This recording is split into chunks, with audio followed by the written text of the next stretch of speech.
नमस्कार नमस्कार कृषी बांधवांनो ऍग्रिकॉस. तर आज अशी बातमी आलेली आहे कृषी सेवकसाठी. आपण ही अपडेटच आहे आपल्यासाठी. तर बघा, कृषी विभागाचा नवीन आकृतीबंध मंजुरीच्या हालचाली चालू झालेल्या आहे. नवीन आकृतीबंधानुसार काय काय चेंजेस होणार आहे, कोणतं पद काढलं जाणार आहे, कोणत्या पदांच्या संख्येमध्ये वाढ होणार आहे, ते सगळं आपण या व्हिडिओमध्ये डिस्कस करणार आहोत. आणि आकृतीबंधाची प्रोसेस पास होण्याची कशी आहे ते सगळं आपल्याला या बातमीमधून समजून येईल. सकाळ मीडिया समूहाची बातमी आहे, आजच आलेली बातमी आहे, ती तुमच्या समोर मांडत आहोत. आणि हो बघा, आता आकृतीबंध मंजुरीसाठीची जी प्रोसेस आहे ती सगळी तुम्हाला इथे समजून जाईल. म्हणजे नेमकं काय होणार आहे, जागा आपल्या कशा निघतील, कृषी सेवकच्या जागा ज्या आहेत तर त्या तुम्हाला कशा निघतील त्या सुद्धा आज कळून जातील. तर बघा, कृषी विभागाचा नवीन आकृतीबंधाच्या हालचाली सुरू आहे. तर अशी चर्चा जी आहे, 8 प्रयत्न फसल्याची चर्चा जी आहे तर ती सुधारित आकृतीबंधाविषयीची राज्यभर चालू आहे. त्यामुळे मित्रांनो, परत एकदा नव्यांदा हा आकृतीबंध राज्य सरकार समोर ठेवलेला आहे आणि तो पास होते की नाही आता ते आपल्याला बघावं लागेल. तर बघा, या आकृतीबंधानुसारची जी प्रोसेस आहे मंजुरीसाठीची तर ती आहे, अगोदर जो आकृतीबंध बनवलेला आहे तो जाते आपले सूरज मांढरे साहेब, कृषी आयुक्त आहे, हे बसून आहे सध्या पुण्याला कृषी आयुक्तालय आहे, तिथे आहे सूरज मांढरे साहेब. कृषी आयुक्तालयाच्या कार्यालयात हा आकृतीबंध गेल्यानंतर तो इथून जातोय कृषी खात्याचे अतिरिक्त मुख्य सचिव विकास रस्तोगी यांच्याकडे, विकासचंद्र रस्तोगी साहेबाकडे. अगोदर कुठं गेला, अगोदर कृषी आयुक्तालयात गेला, कृषी आयुक्तालयाच्या मंजुरीनंतर तो गेला कृषी खात्याचे अतिरिक्त मुख्य सचिव.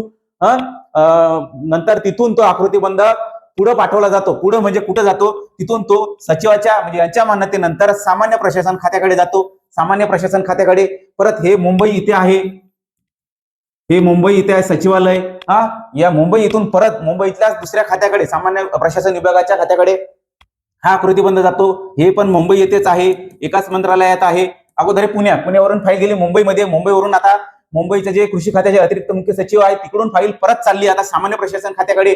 आणि इथून मग ते व्यवस्थित काय आहे काय नाही सगळं चेंजेस वगैरे बघितल्यानंतर ते जर काही त्रुटी वगैरे राहिल्या तर मग तो लांबण्याची शक्यता राहते. हे आकृतीबंध सगळं लांबण्याची शक्यता राहते. तर ही सगळ्या प्रोसेस मधून तो आकृतीबंध जात असतो आणि अंतिमतः मुख्यमंत्र्यांच्या वगैरे मान्यतेनं तो आकृतीबंध मंजूर होत असतो. ठीक आहे. वित्त विभागाचे जे आपले उपमुख्यमंत्री आता पवार मॅडम आहे त्यांच्या मान्यतेनं सुद्धा हा आकृतीबंध मंजूर होत असतो. तर बघा, ही सगळी प्रोसेस आहे. आता यामध्ये जर कुठं काही त्रुटी आढळला तर मग मंजुरीसाठी विलंब लागतो. 2017 नंतर म्हणजे 16 नंतर जवळपास आकृतीबंध मंजुरीसाठीची प्रोसेस चालूच आहे. 8 वेळा प्रोसेस चालल्या पण अजूनही तो आकृतीबंध मंजूर झाला नाही. तर यावेळेस होतील की नाही ते आपल्याला बघावं लागेल. तर बघा, आता यामध्ये नवीन चेंजेस काय होणार आहे. नवीन चेंजेसनुसार आपला उपविभागीय कृषी अधिकारी, आपले हे जे पद आहे उपविभागीय कृषी अधिकारी व मंडळ कृषी अधिकारी, हे दोन जे पद आहेत तर ते काढून टाकण्याची चर्चा आहे. ते काढून टाकण्यात आल्याची चर्चा आहे. म्हणजे हे दोन्ही पद उपविभागीय कृषी अधिकारी आणि मंडळ कृषी अधिकारी काही काम नाही यांना, त्यामुळे हे काढून टाकण्याची प्रोसेस आहे.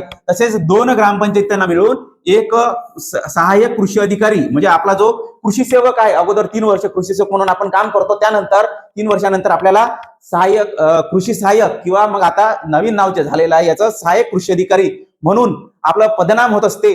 आता हे यांचे पद जे आहेत तर ते 2 ग्रामपंचायत मिळून एक सहाय्यक कृषी अधिकारी द्यायचं असं सध्या चर्चेला जात आहे. ठीक आहे, हे नवीन अपडेट आहे. तर आता याच अनुषंगाने कृषी विभागाचा इतिहास नव्याने आपल्याला बघायचा आहे. तर बघा, यामध्ये काय झालेलं आहे. 1883 मध्ये कृषी खात्याची स्थापना झाली.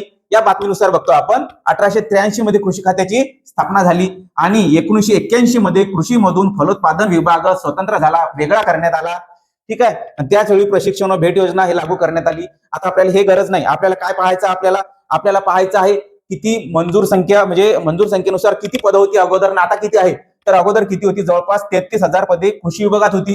किती, 33,000. आता किती आहे तर बघा, आता इथं दिलेलं आहे केवळ 27,461 पदसंख्या आकृतीबंधाला मान्यता दिली. कधी दिली, 2009 मध्ये लेटेस्ट आकृतीबंध 2009 मध्ये. आता 27,000 किती 461 पदसंख्येला मान्यता देण्यात आली. 2014 मध्ये अजून एक आकृतीबंध तयार झाला, त्यामध्ये पुन्हा 41 पदांना मान्यता देत 27,502 पदांना नवा आकृतीबंध मंजूर केला. किती, 27,502. अगोदर किती, 27,461.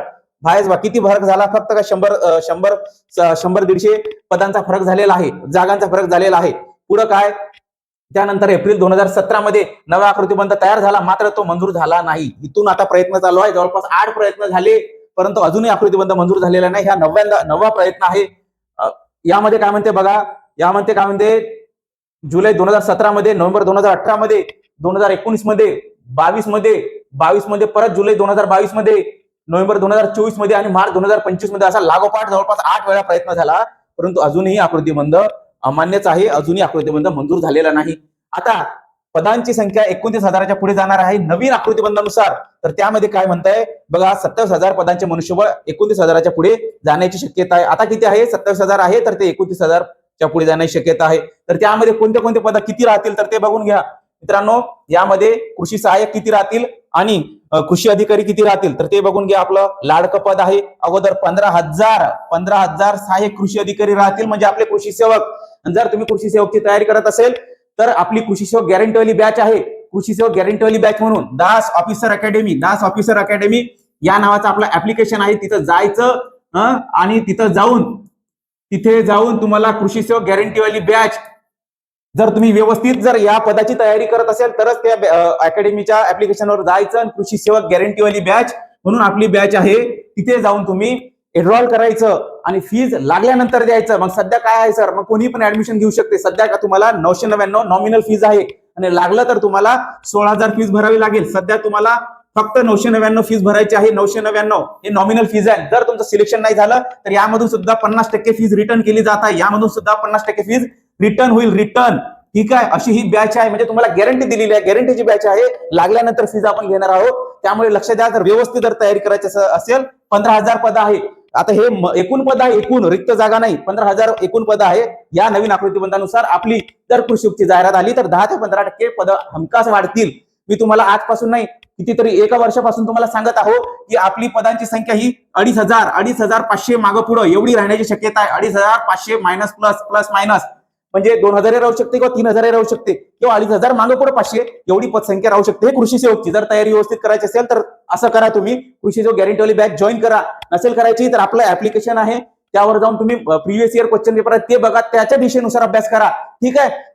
आता याचे पीवायक्यू सुद्धा आपल्या या अकॅडमीच्या फ्री फोल्डर मध्ये मिळणार आहे तुम्हाला सर्व पीवायक्यू. ठीक आहे. आता पुढे बघा, 3,000 पद, 3,000 उपकृषी अधिकारीचे पद आहे, 2,000 कृषी अधिकारीचे आहे, 700 पेक्षा जास्त कृषी उपसंचालकांची पद आहे. तर एवढे सारे पद आहे मित्रांनो. त्यामुळे आता हे नवीन आकृतीबंध जर मंजूर झाला तर हे जवळपास 27,000चे मनुष्यबळ 29,000च्या पुढे जाणार आहे. 2,000 पद वाढणार आहेत. त्यामुळे अतिशय चांगली संधी, अशी संधी परत येणार नाही या आयुष्यामध्ये तरी. त्यामुळे व्यवस्थित तयारी करा कृषी सेवकची. आणि ही जी आकृतीबंधानुसार ही जी भरती येणार आहे या भरतीला ग्रॅब करा मित्रांनो, ग्रॅब करा, मिळवा हे सगळं पद. ठीक आहे, धन्यवाद. थांबू इथं.